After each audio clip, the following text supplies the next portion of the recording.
Welcome back to Politics, Please. I'm Paul Simone, and in today's episode, we'll be talking about how to deal with politics in a post-election world. Who am I here with? Antonio Pizza. And Jack Levin. How closely have you been following current events? Because I think everyone will know you, Antonio, as president of Young Republicans and as president of every other club. And then Jack, you are the president of Young Dems. And programming. Just gotta add that in. And so how closely have you guys been following current politics? I'll let you go first. Every day I wake up 6 a.m. Before I do anything. I turn on Fox News. Of course. When I'm driving, if I'm with my parents, and our newer car who has the satellite radio, Fox News is on. And if I have any free time in class, I look up the news, read the articles. I may have an addiction. I will admit it. Interesting. But I find it very beneficial to look at the news, keep up to date. But one thing that people think is that you look at everything face value, you know. So I'll look at Fox News and listen to Fox News. But if I'm reading a news article, I'll go to a left-leaning news organization like CNN, NBC, ABC, and I'll read them and I'll usually formulate my own opinion. Same thing if I'm watching the news and I hear about a topic and I'm like, oh, let me research this further. Because basically the news is basically now is they give you the headline and they have the Brady Bunch basically tell you about it. And I'm like, how are these people even qualified? I think it's kind of interesting how you mentioned the whole topic stuff. As for me, I've been following it a lot more loosely for my own mental health. But when I do view the news, I view it on this website. It's called allsides.com. It's basically they take sources from left, center, and right-leaning media and kind of formulate everything together. I just think it's great how they kind of put everything together, so I kind of see both sides of the argument. But for me, just kind of not as much as how you view it, Pizza, obviously, but just enough to make sure I'm sort of in the loop, if that makes sense. And then, kind of thing, have you guys been feeling a burnout or an overstimulus of political topics and stuff? So for my side, I would say absolutely yes. I think it's been a lot of stuff I'm please, can we just stop arguing and actually work on things that actually matter? I see how we argue on all these topics, but no solution has come. I definitely see that. Definitely agree with you on that, Jack. I don't think I've really hit a burnout with politics per se. I do get tired if it's a slow news week, and I have the news on, and I'll eventually turn it off because they're just repeating the same thing, the same news lines, and you hear breaking news, and it's the same thing that they just talked about 5 minutes ago, and it's kind of that's where I think I kind of get tired of it if it's the same thing over and over again, and it's I don't need to hear about immigration every day. I get it. It's bad. I don't hear about the economy. You're showing me the same statistics you showed me yesterday. I don't care anymore. And then, they bring on the senators and stuff. And like you said, they say they blame one side, they blame the other. And I'm like, yes, I see. Maybe that person's at fault. What's your solution? What are you going to do? Because, you keep talking about it, but what's the solution? Yeah, I definitely see where you're coming from. Honestly, for me, if it's a slow news week, that's a better week for me. But I think another issue is people don't want to talk about topics. They just throw names around. They're you did this, you did that.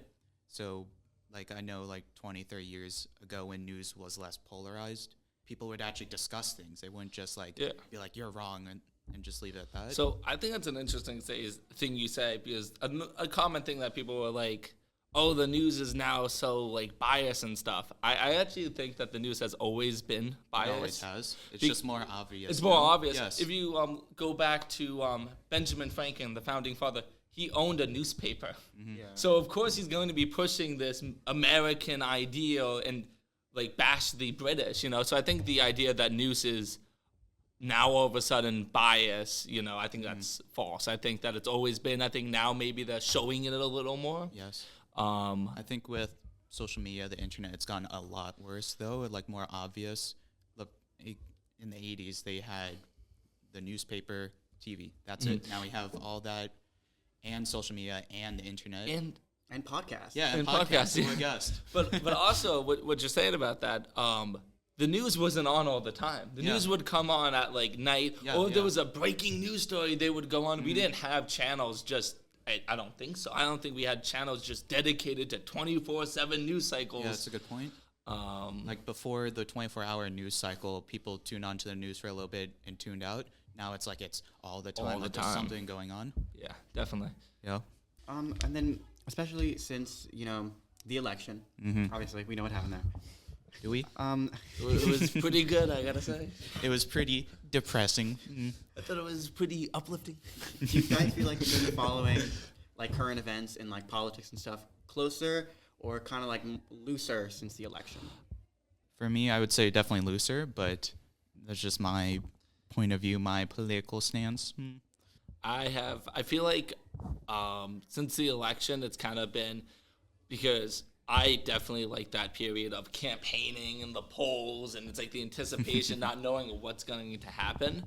So I definitely like that whole activity, and now it's kind of like settling down. But one thing that still interests me is what's happening. We have the midterms coming up, so everyone's throwing their hat in. Trump's already endorsing candidates and stuff.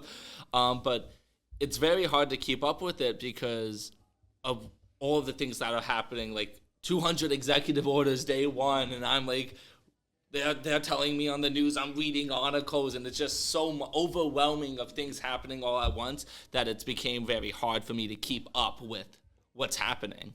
See, my take on that, though, is I hear all this stuff, and I'm just like, I don't want anything to do with it. I'm like, just tune right out, because I would go insane just looking at all this stuff happens, but that's just my point of view. Like, I don't want to follow it. I just, for my mental health.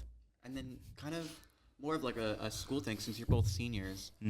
You're applying for colleges, or you're trying to get your scholarships, you're trying to get everything in order. Is it just kind of exhausting doing all of that, and then kind of like turning on the news and, like, for lack of a better term, just like the world is like on fire, everybody's fighting all the time, World War III has been around the corner for 8 years? I'd say for me, absolutely. Like, I've been trying to get scholarships. I've been applying to all these schools. I'm like, that's the last I need to see is, oh, the world's on fire, everything is going bad, that kind of stuff. So I'm just like trying to like tune it out, just like figure out like what's important right now. Yeah, I actually have a whole different perspective as I say, oh my gosh, my life's on fire. I don't even know where I'm going to college yet. Everything's falling apart. And I turn on the news, I'm like, okay, it's just the whole world is like this right now. So, I'm fine, So you're not alone. I'm not alone. The news is on my side. All right, thank you so much. That was Antonio Pizza, president of Young Republicans, and Jack Levin, president of Young Democrats. And before we end today, I'd like to remind our listeners to take your news with a grain of salt. All news broadcasts, at least most of them, come with an inherent bias. And so to get a full story, it's important to look at news broadcasts from the right and the left and the center. Additionally, make sure you get your news from reputable sources. So no TikTok, Instagram, or YouTube. Don't blindly trust any news sites that use statistics without citing where they're from. And make sure to keep yourself informed. That's it for today's episode. Tune in for more politics next time.